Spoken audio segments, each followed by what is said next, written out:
श्री गुरुदेव दत्त. पौराणिक मान्यतेनुसार एकदा भगवान शिव तपश्चर्येत मग्न असताना त्यांच्या कामातून नर्मदा जन्म झाली. त्यावेळी भगवान शिव मेकेल पर्वतावर होते. त्यांनी त्या मुलीचे नाव नर्मदा ठेवले. याचा अर्थ जो सुख प्रदान करतो. भगवान शिवांनी मुलीला आशीर्वाद दिला की जो कोणी तुला भेट देईल त्याला आशीर्वाद मिळेल. तिचा जन्म मैकेल पर्वतावर झाला म्हणून तिला मैकेल राजाची कन्या असेही म्हणतात. दुसऱ्या पौराणिक कथेनुसार देवी कन्या नर्मदा भगवान शिवकडून मैकेल पर्वतावर प्रगट झाली. देवतांनी तिचे नाव नर्मदा ठेवले. त्यांनी शिवाची हजारो वर्ष तपश्चर्या केली ज्यामुळे भोलेनाथ प्रसन्न झाले. मग त्यांनी नर्मदाला पापाचा नाश करणारी म्हणून आशीर्वाद दिला. त्यांच्या काठावर सर्व देवी देवता वास करतात आणि नदीच्या सर्व दगडांची शिवलिंगाची रूपात पूजा होईल असे वरदानही त्यांना मिळाले. नर्मदेला रेवा नदी देखील म्हणतात. आता आपण कथा जाणून घेऊया. तथापि की कथा सांगते की राजकुमारी नर्मदा ही राजा मैकल्याची कन्या होती. राजा मैकल्याने आपल्या अतिशय सुंदर मुलीसाठी ठरवले की ते आपल्या मुलीसाठी दुर्मिळ गुलबकवली फुले आणणार. राजकुमारीशी लग्न करीत राजकुमार सोनभद्राने गुलबकवलीची फुले आणली आणि त्यामुळे राजकुमारी नर्मदा हिचा विवाह त्यांच्याशी निश्चित झाला. नर्मदेला आजतागायत सोनभद्राचे दर्शन झाले नव्हते पण त्याचे सौंदर्य, तारुण्य आणि शौर्य या गोष्टी ऐकून तीही त्यांच्यावर मनापासून प्रेम करू लागली. लग्नाला काही दिवस बाकी होते पण नर्मदा विरोध करू शकली नाही आणि तिने आपली दासी जुहीला हिच्यासोबत प्रेमसंदेश पाठवण्याचा विचार केला. जुहीला हसली. तिने राजकन्येकडे तिचे कपडे आणि दागिने मागितले आणि राजकुमाराला भेटायला निघाली. जेव्हा ती सोनभद्राकडे पोचली तेव्हा राजकुमार सोनभद्राने तिला नर्मदा समजले. जुहीलाच मनात खोट आली आणि राजकुमाराच्या प्रेमाचा वास्तव तिला नाकारता आला नाही. इथे नर्मदेच्या संगमाचा बांध फुटू लागला. दासी जुहीला यायला उशीर झाला तेव्हा ती स्वतः सोनभद्राला भेटायला गेली. तेथे पोहोचल्यावर सोनभद्र आणि जुहीला यांना एकत्र बघून ती अपमानाने संतापली. तिथून ती लगेच विरुद्ध दिशेने निघाली. परत कधीच न येण्यासाठी सोनभद्राला आपल्या चुकीचा पश्चाताप होत राहील पण स्वाभिमान आणि विद्रोहाची प्रतीक असलेली नर्मदा मागे फिरली नाही. आता या कथेचे भौगोलिक सत्य पहा की जयसिंगनगरच्या वराहा नावाजवळ जुहीला ही नदी प्रदूषित नदी मानली जाते की ती पवित्र नद्यांमध्ये समाविष्ट नाही. सोनभद्र नदीला दशरथ घाटावर डावीकडे मिळते आणि रागावलेली राजकुमारी नर्मदा कुमारी एकटी विरुद्ध दिशेने वाहत असल्याने दिसते. अलाहाबादच्या पूर्व भागात राणी आणि दासीने राजेशाही कपडे बदलण्याची काहीही आजही प्रचलित आहे. पौराणिक कथा आणि वास्तवाचे भौगोलिक सत्य यांचा सुंदर मिलाप या भावनेला वळण देतो आणि ते म्हणतात नर्मदा देवी नर्मदा. आता बघूयात नर्मदा परिक्रमाचे महत्त्व आणि नर्मदा परिक्रमा कुठून सुरू होते, कुठे संपते आणि त्या परिक्रमातील तीर्थक्षेत्र कोणते आणि नर्मदा परिक्रमा करण्याचे नियम. नर्मदा परिक्रमा केल्याने फायदा होतो. नर्मदा परिक्रमेचे महत्त्व आणि फायदे. भारतात नद्यांना महत्त्वाचा दर्जा देण्यात आला आहे. अशा अनेक नद्या आहेत ज्यांना मातेचा दर्जा देण्यात आला आहे कारण नद्या मातेप्रमाणे आपल्या भक्तांचे सर्व दुःख दूर करतात. त्यापैकी एक नर्मदा नदी आहे. लोक नर्मदा नदीलाही आपली माता मानतात आणि नर्मदा नदीभोवती परिक्रमा घालतात. भारताच्या संस्कृतीनुसार नर्मदा नदीला पवित्र नदी मानले जाते. धर्मग्रंथात नर्मदा नदीला नर्मदा देवी म्हटले गेले आहे. नर्मदा परिक्रमा ही एक धार्मिक यात्रा आहे जी पायी केली जाते परंतु आजकाल नर्मदा परिक्रमा बस आणि ट्रेनने देखील केली जात आहे. असे म्हणतात की ज्यांनी नर्मदा परिक्रमा पूर्ण केली त्यांनी आपल्या आयुष्यातील सर्वात मोठे कार्य केले आहे. पवित्र होण्यासाठी गंगा मातेलाही नर्मदा स्नान करावे लागतात हे होते. म्हणूनच शास्त्रानुसार नर्मदेच्या परिक्रमाला मोठे महत्त्व आहे. नर्मदा परिक्रमाच्या दिवशी भाविकांनी केलेल्या नर्मदा परिक्रमेचे दिवस मोजले तर खऱ्या अर्थाने नर्मदा परिक्रमा 3 वर्ष 3 महिने 13 दिवसात पूर्ण होते. पण काही लोक 108 दिवसातही पूर्ण करतात. आजकाल नवीन रस्ते मार्गामुळे बराच वेळ वाचतो. बस आणि वाहनांनी नर्मदेची प्रदक्षिणा करणारे काही लोक आहेत. शारीरिकदृष्ट्या दुर्बल किंवा वृद्ध असलेले काही लोक पायी प्रवास करू शकत नाहीत. म्हणूनच असे लोक इतर मार्गाचा वापर करतात. त्यात काही नुकसान नाही. नर्मदा परिक्रमा केल्याने काय फायदा होतो तर नर्मदा परिक्रमा केल्याने भाविकांना खूप फायदा होतो. मनाला शांती मिळते, शरीर निरोगी राहते आणि कोणत्याही प्रकारचा आजार होत नाही. नर्मदा माता आपल्या भक्तांच्या सर्व मनोकामना पूर्ण करते. नर्मदेची परिक्रमा करणारी व्यक्ती ही अत्यंत पवित्र मानली जाते. नर्मदेची परिक्रमा केल्याने सर्व प्रकारची पापे धुतली जातात. असे मानले जाते. नर्मदा परिक्रमा पूर्ण केलेल्या लोकांनी आपले अनुभव सांगितले आणि सांगितलेले की नर्मदा परिक्रमा खूप रोमांचक असते.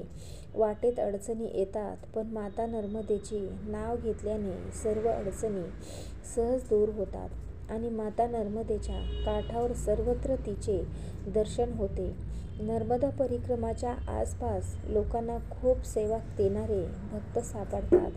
नर्मदा नदी ही मध्य प्रदेश आणि गुजरातची जीवनरेखा आहे, परंतु तिचा बहुतांश भाग मध्य प्रदेशात वाहतो. हे मध्य प्रदेशातील अमरकंटक या तीर्थक्षेत्रातून उगम पावले आहे आणि त्यांचे केंद्र नेमावर शहरात आहे. नंतर ओंकारेश्वर मार्गे ही नदी गुजरातमध्ये प्रवेश करते आणि खंभातच्या आखातात विलीन होते. नर्मदा नदीच्या काठावर अनेक प्राचीन तीर्थक्षेत्र आणि शहरे आहेत. हिंदू पुराणात तिला रेवा नदी म्हणतात. तिच्या परिक्रमाला मोठे महत्त्व आहे. नर्मदेचा उगम ही उमरकंटामध्ये नर्मदेची उगमस्थान आहे. येथे सुमारे 36 पांढऱ्या रंगाची मंदिरं आहेत. येथे नर्मदा उगम तलाव आहे, जिथून नर्मदा नदी उगम पावते आणि जिथून नर्मदा वाहते. मंदिर परिसरात सूर्य, लक्ष्मी, शिव, गणेश, विष्णू आदी देवतांची मंदिरं आहेत. समुद्रसपाटीपासून 3600 फूट उंचीवर असलेल्या अमरकंटकाला नद्यांची जननी म्हटले जाते. येथून सुमारे 5 नद्यांचा उगम होतो. त्यातील प्रमुख नर्मदा नदी, सोन नदी आणि जोहिला नदी आहेत. नर्मदेला एकूण 41 उपनद्या आहेत. उत्तर किनाऱ्यावरून 19 आणि दक्षिण किनाऱ्यावरून 22 नर्मदा खोऱ्याचे पाणलोट क्षेत्र एक लांब चौरस किलोमीटर आहे.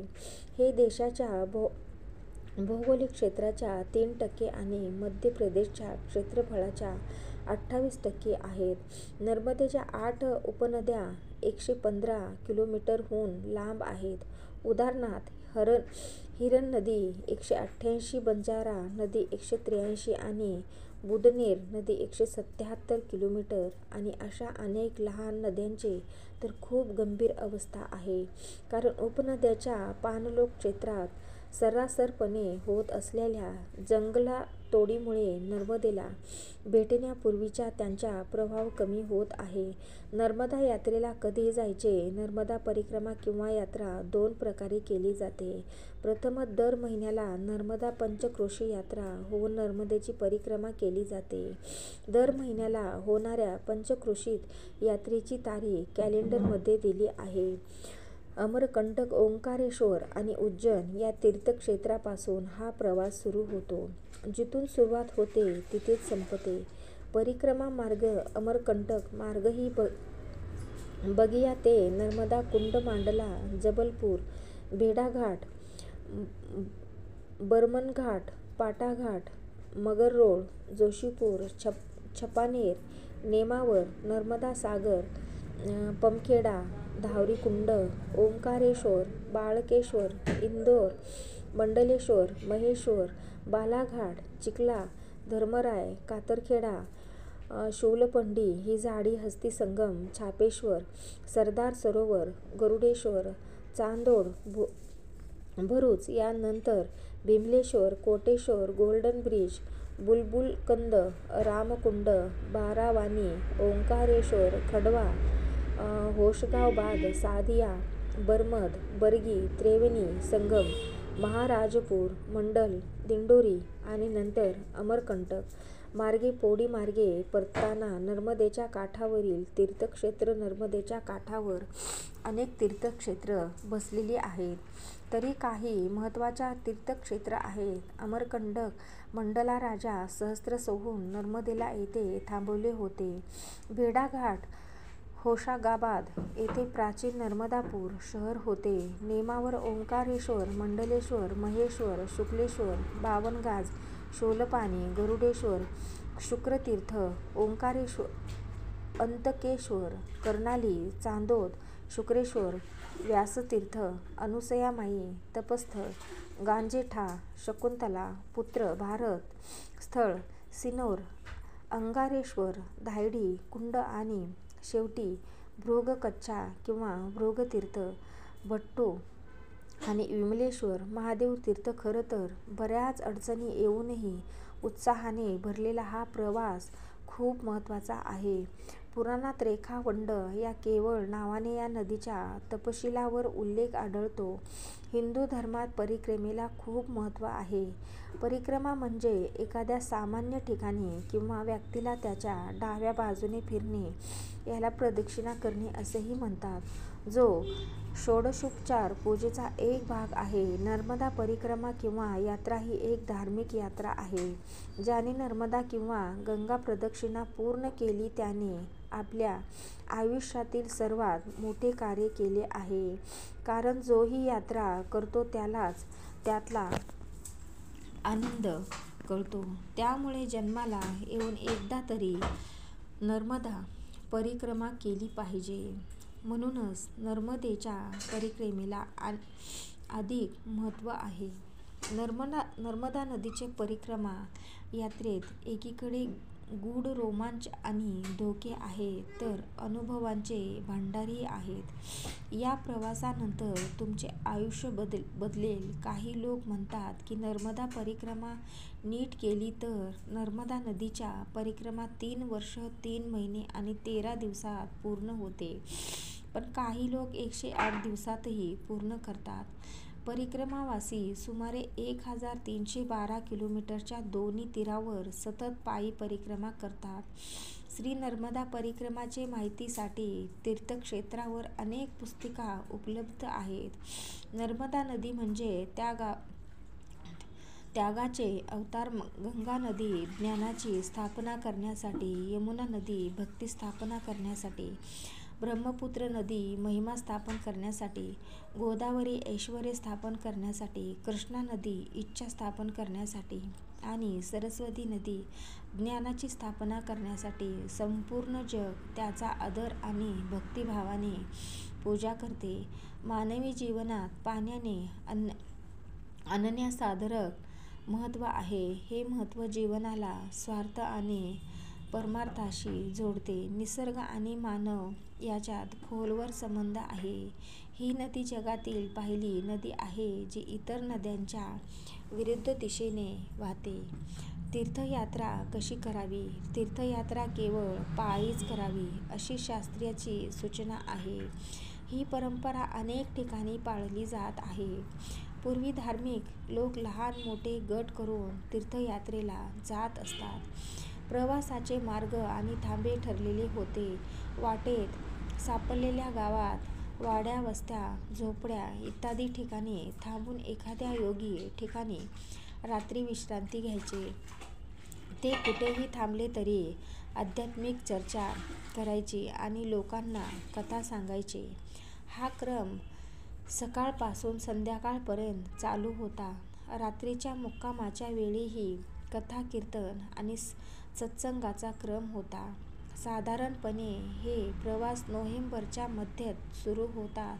नर्मदा परिक्रमा करण्यासाठी काही नियम आहेत जे नर्मदा परिक्रमातील रहिवासी पाळतात.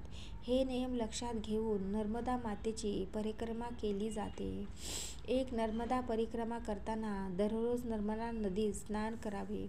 2. रोज फक्त नर्मदा नदीचे पाणी प्यावे, इतर ठिकाणचे पाणी पिऊ नये.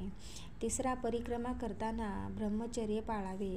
4. नर्मदा परिक्रमा दरम्यान कोणत्याही प्रकारचे दान घेऊ नये. कोणी भक्तिभावाने दिले तरच दान स्वीकारावे. 5. परिक्रमा करताना अनावश्यक शब्द आणि वादविवाद करू नयेत. 6. परिक्रमा करताना नर्मदेच्या दक्षिण तीरावर 5 मैलापेक्षा जास्त आणि नर्मदेच्या उत्तर तीरावर 7.5 मैलापेक्षा जास्त परिक्रमा करू नये. नर्मदा परिक्रमा करताना जास्त साहित्य सोबत नेऊ नये. परिक्रमेत केस कापू नयेत, तसेच नखे वारंवार कापू नयेत. परिक्रमेदरम्यान आंघोळ करताना कधीही साबण वापरू नये आणि तेल वगैरे वापरू नये. नर्मदा नदीची योग्य परिक्रमा अमरकंटकापासून सुरू होते आणि अमरकंटकमध्ये संपते. पण काही लोक ते इतर ठिकाणाहून सुरू करतात, संपवतात. पण एक गोष्ट नेहमी लक्षात ठेवावी पाहिजे की माता नर्मदेची परिक्रमा जिथून सुरू होते त्याच ठिकाणी संपली पाहिजे. नर्मदा नदीच्या परिक्रमा पूर्ण झाल्यानंतर ब्राह्मण, साधू आणि कुमारिकांना अन्नदान करून त्यांचे आशीर्वाद घ्यावेत. शेवटी नर्मदा मातेला प्रार्थना करावी की लोकांचे कल्याण व्हावे आणि असेच प्रभावित राहावे. श्री गुरुदेव दत्त.